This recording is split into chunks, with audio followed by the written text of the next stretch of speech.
Kalau kita ingin mendapatkan apa yang kita minta, ada waktunya. Ada waktunya, dan itu dijelaskan dalam hadis yang sahih. Kata Nabi SAW, yanzilu Rabbuna, ya, bahwa Allah Subhanahu wa Ta'ala turun kulla lailatin, setiap malam, ila sama'id dunya, ke langit dunia. Dan ini turun betul-betul secara hakiki sebagaimana dalam hadis tersebut. Ya. Hina yabqa sulusul lailil akhir, ketika di sepertiga malam Allah turun ke langit dunia.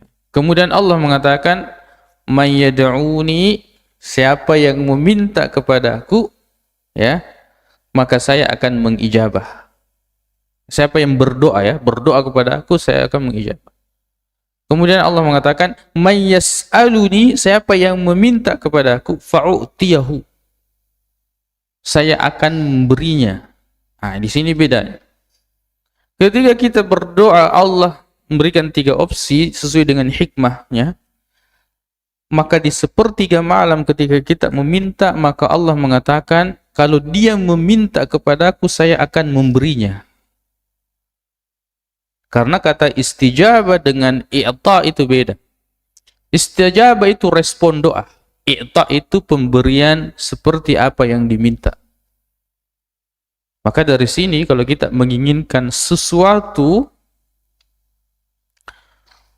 ya, yang sangat kuat, maka mintalah di sepertiga malam. Maka Allah akan memberinya sesuai dengan apa yang kita minta, selama tidak ada hal-hal yang menghalangi doa tersebut, seperti dosa, seperti qati'atur rahim, atau tidak ada unsur-unsur atau maksud yang tidak baik dari doa tersebut. Allah akan kasih seperti apa yang kita minta. Itu waktunya di sepertiga malam.